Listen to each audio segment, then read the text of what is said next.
ایمان کیسے بچا رہتا؟ ایمان بولیے، فتنوں کے دور میں، آزمائشوں کے دور میں ایمان کیسے بچا رہتا ہے؟ کیا بولیے؟ ایمان کیسے بچا رہتا ہے؟ یاد رکھ لیں، اگر کوئی شخص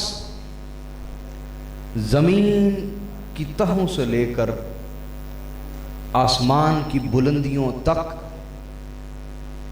پوری فضا کو گناہوں سے بھر دے، پوری فضا کو بولیے گناہوں سے بھر دے، لیکن ایمان اس کے پاس موجود ہو، ایمان بولیے اس کے پاس موجود ہو، تو اس کی بخشش کا امکان بھی موجود رہتا۔ اس نے زندگی میں کوئی ایک نیکی بھی نہ کی ہو، ایمان موجود تو بخشش کا امکان بھی بولیے موجود ہے۔ اس پر ایک دلیل آپ کو پیش کرتا ہوں موضوع شروع کرنے سے پہلے۔ امام بخاری نے اس حدیث مبارکہ کو بیان کیا اور امام مسلم نے بھی کیا اپنی صحیح میں۔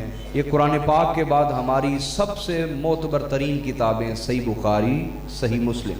کون سی بولیے؟ صحیح بخاری اور صحیح مسلم۔ بعضوں نے یہ پڑھی نہیں ہوتی، حوالہ دے کے نا لوگوں کو ڈراوا دیتے ہیں، پڑھی پڑھی بولے نا نہیں ہوتی، تو میں ڈراوا دینے والا بندہ نہیں ہوں، پڑھی ہوئی ہے، پڑھ کے بات کر رہا ہوں۔ میں نے اپنا ایم فل کا جو مقالہ ہے، تھیسس ہے، وہ صحیح بخاری شریف پہ لکھا ہے، میں پڑھ کے بات کر رہا ہوں۔ تو حضرت عمر فاروق رضی اللہ تعالیٰ عنہ حدیث کو بیان کرتے ہیں، وہ کہتے ہیں آقا علیہ الصلوۃ والسلام کا ایک صحابی تھا، اس کا نام تھا عبداللہ۔ کیا نام تھا بولیے؟ اونچا بولیے۔ میں آپ کو سکھانے آیا ہوں اور آپ نے سیکھنے کے لیے بیٹھنا ہے، ٹھیک ہے جی؟ عبداللہ نام تھا۔ کیا نام تھا؟ اور وہ شراب کا عادی تھا، شراب حرام ہو گئی لیکن عادت نہ گئی۔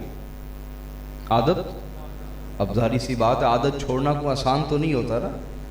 حضور علیہ الصلوۃ والسلام کی حدیث کا مفہوم ہے، آپ نے فرمایا کہ اگر کوئی شخص کہے کہ پہاڑ اپنی جگہ سے ہٹ گیا ہے تو مان لو، اور اگر کوئی کہے کہ فلاں شخص اپنی پکی عادت چھوڑ گیا ہے تو نہ مانو۔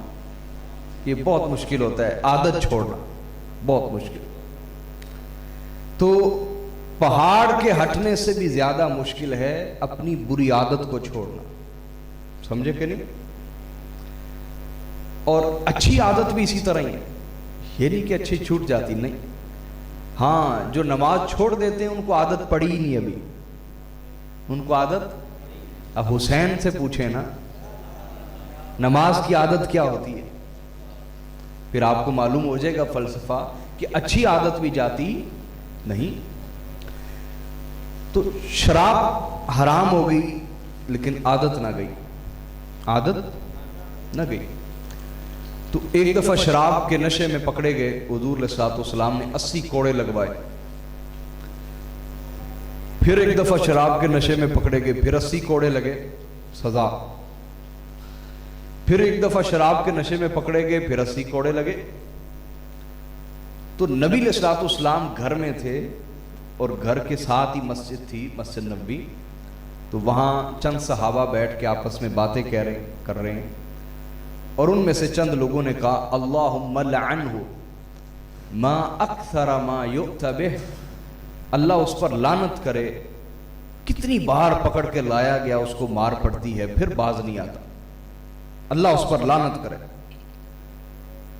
اب ایک ایسے شخص پر وہ لعنت کر رہے ہیں جس کو کئی بار شراب پینے کے جرم میں سزا مل چکی ہے، اور آقا علیہ السلام گھر میں سن رہے ہیں۔ تو جیسے کسی نے کہا کہ اللہ اس پر بولیے لعنت کرے، کتنی بار پکڑ کے لایا گیا، سزا ملی، لیکن پھر بھی باز نہیں آتا۔ تو جب لعنت کی تو نبی علیہ الصلوۃ والسلام ایک عجیب ہیجانی کیفیت میں حضور گھر سے مسجد میں تشریف لے آئے، तड़प के मेरे आका कि उस पर लानत कर रहे हैं, उस पर लानत कर रहे हैं।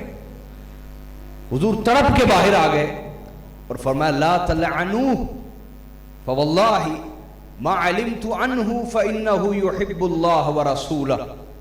हुजूर ने फरमाया उस पर लानत ना करो, जितना मैं उसको जानता हूं वो ये जानता हूं कि वो अल्लाह से भी मोहब्बत करता है, उसके रसूल से भी मोहब्बत करता है। उसके एक जुर्म की वजह से उस पर लानत न करो, उसके एक ऐब की वजह से उस पर लानत न करो। वो जो अल्लाह और उसके रसूल से मोहब्बत करता है उस पर निगाह रखो, उसके ऐब पे निगाह न रखो। तो हजरत उमर फारूक से पूछा गया कि शराब के नशे में पकड़ा गया, कई दफा सजा मिली, तो मोहब्बत क्या करता था वो रसूलुल्लाह से? हजरत उमर फारूक ने कहा वो मस्जिद के दरवाजे पर जहां जूतियां होती वहां बैठा रहता और सरकार के चेहरे अनवर को देखता रहता। मैं कोई आपको कहानी 12 तकरीरों से नहीं सुना रहा, सही बुखारी और सही मुस्लिम की मुत्तफकुन अलैह हदीस सुना रहा हूं। हजरत फारूक आजम ने फरमाया कि वो मस्जिद के जहां जूतियां रखी जाती वहां बैठ के आका अलैहिस्सलाम के चेहरे अनवर को देखता रहता और महसूस करता कि हर शख्स आके हुजूर को अपना गम सुना रहा है, दुख सुना रहा है, परेशानी सुना रहा है। और आका अलैहिस्सलाम हर एक का दुख सुन के उसका गम अपने ऊपर लेते हैं, उसका दुख अपने ऊपर लेते हैं, उसका दुखड़ा महसूस करते हैं। हुजूर भाई गमखार भी तो ऐसा होना चाहिए ना। गमखार का माना क्या है? किसी का गम खाने वाला। आए हाय हाय, गम किसी का हो और वो खुद उसका गम खा ले। खार खार कहते खाना, गम खार, गम खाने वाला। तो सरकार जैसा गमखार हो तो हुजूर किसी का गम सुनते तो उसको अपना समझ के महसूस करते, अपना समझ के बोलिए महसूस करते। तो जब वो अब्दुल्ला नामी सहाबी वो देखते कि हर शख्स आके हुजूर को गमगीन कर रहा है, परेशान कर रहा है, अपना दुख ही सुना रहा है, तो वो कोई ना कोई लतीफा बनाकर छोड़ देते और हुजूर उस पर हंस पड़ते, सरकार उस पर बोलिए हंस पड़ते। हजरत उमर फारूक ने फरमाया काना युदहिकु रसूल अल्लाह, उसका और कोई अमल था ही नहीं सिवाय इसके कि सारा दिन हुजूर को लतीफे सुना सुना के हंसाता रहता था। हुजूर को लतीफे सुना सुना के हंसाता रहता और हुजूर के लबान अक़दस पे, होंठों पे खुशी लाता रहता।